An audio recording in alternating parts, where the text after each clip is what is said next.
Hi, my name is Megan, and this is Everything Lit.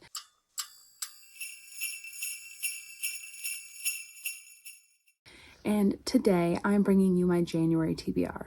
Now, normally I just throw a bunch of books on here and maybe read some of them. I'm gonna try to shorten my TBRs just so I have a little more leeway with my reading and my mood reading. I am still going to do my TBR game, and I did not put December's picks back in there. I'm going to leave those out. I'm going to pick, I think, 4 prompts. I'll find books to fit those prompts, and then I'll talk about the library books I have out that I want to read, and then maybe 1 or 2 other books. Jar picks first. I'm thinking orange. Actually, yeah, let's grab this orange one. Poetry. Oh my gosh, I already wanted to read a poetry book, so this is perfect. And I've literally already picked that one.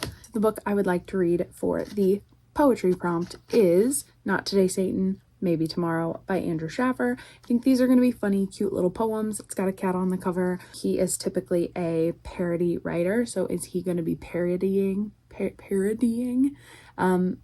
current Instagram poem culture, or are these going to be like genuine poems? I don't know, but I would like to find out. Let's try to not pick another one that I've already gotten before. Let's do blue. What does that say? Middle grade.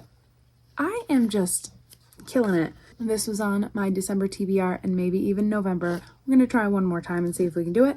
That is Wondersmith, The Calling of Morrigan Crow by Jessica Townsend. This is the second in a middle grade series that was really fun, really whimsical. Our main character, Morrigan Crow, gets chosen. She was supposed to die on her 11th birthday. She goes to this other world and this magical hotel, and it was just so much fun. The stakes were good, and I just had a really good time with it, and I want to get to the second one. So that is on my TBR now. Okay, let's go with another blue one. I feel like that's good, right? Well, I've got 3 stuck together. I'm gonna pick, oh, I had 4. I'm gonna pick this one. Book. A book bought in 2024. I'm so good. The TBR Jar. It's on my side. So the book I'm gonna read, so bought in 2024. This doesn't mean I'm going out to buy a book. No. I think I have 9 books already pre-ordered for this year. And you're like, Megan, I literally watched a video yesterday about you talking about wanting to buy less books. And you're right, but past Megan pre-ordered these books for me. I had nothing to do with it. You know what's coming out this year in January in like 2 weeks? The Breakup Tour by Emily Wibberley and Austin Siegeman Broca. I already wanted to read this. It's on my top 10 books that I'm most excited about this year. So I'll just put it on this list, hit this prompt, and call it Gucci. I'm getting overconfident. I feel like the last one's gonna be like, read a 1,000-page book, and I'm gonna not do that. All right, we've got another orange one. Book bought pre-2022. Okay, so that's literally anything on my shelves that isn't on my bought in 2022 or bought in my 2023 list. So I have 2 options for bought pre-2022, and it kind of depends on my mood. One of them is Familiar, Undead Girl Gang by Lily Anderson. This was on my October and November TBR. I really want to knock this out because I read These Witches Don't Burn, and it was fantastic. And I feel like this and that other book came out around the same time.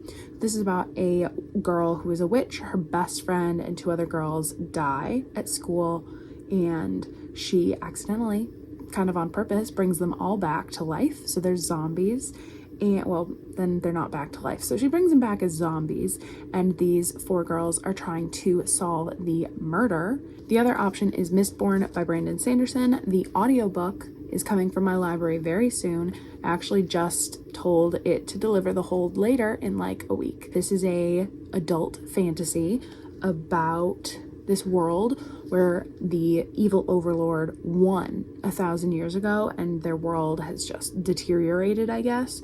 And then a group of people band together to try and defeat him and or steal something. It's kind of a found family heist story, but set in a fantasy world.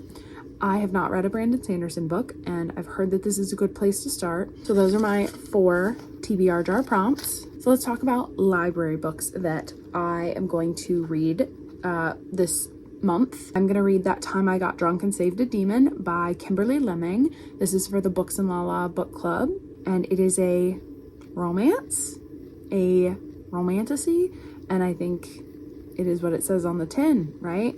This girl gets drunk, saves a demon, and then he like follows her around, or he owes her, so he tries to help her, and then they fall into bed.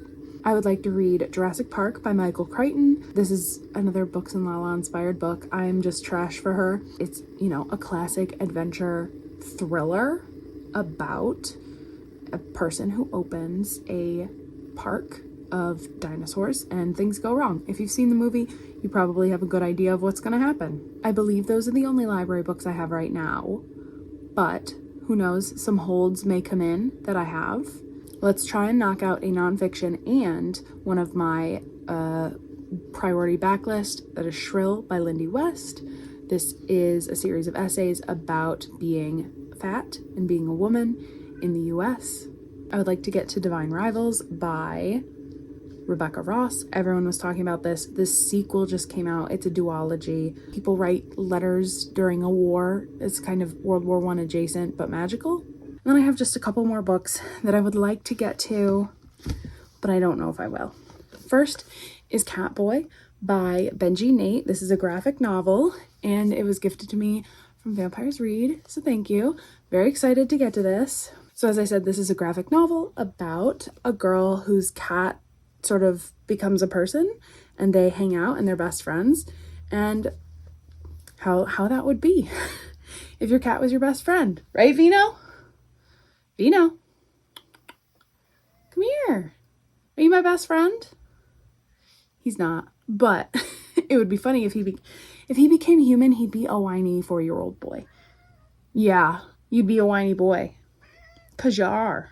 I would like to read The Brilliance of Stars by Janelle Sizleski. This is a World War I spy novel following this married couple and their covert ops. It just sounds fun. It's historical fiction and glamorous, and I want to get to it. I picked it up randomly this year, and I feel like those are the best kinds of books, not things that I'm anticipating or tracking their date. Like something I just walked into the store and found have been top tier. I would like to read Fool Me Once by Ashley Winstead. If you've been watching my videos, you know that me and Ashley Winstead went on a journey. Her thrillers last year, I read all 3, and I loved them all. One of them was my second most favorite book of the year. So I would like to get to her romances.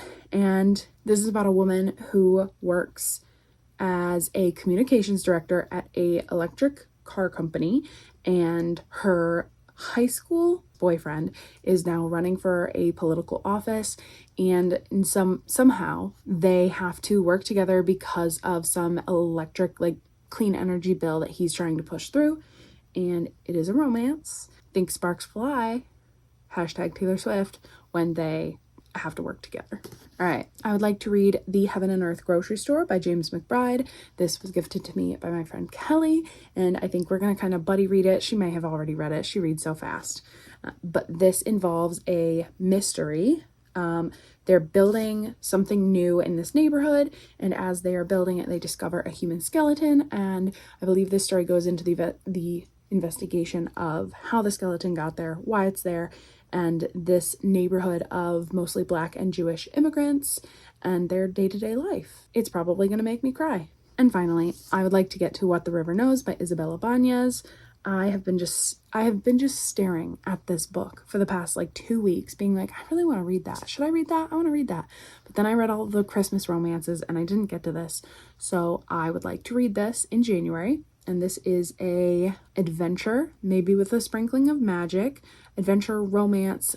I believe it's YA, about a girl whose parents die/go missing, and she travels to their archaeologist dig site to kind of figure out what happened. So I believe, if I counted right, those are 14 books that I would like to get to in January. I think I can do that. 14 is a good number. It's kind of high, might only get to 10, but I'm excited to start the reading year off strong. So thank you for watching. If you like this video, you could click that like button, you could subscribe, but really, you can do whatever you want. And I'll see you next time.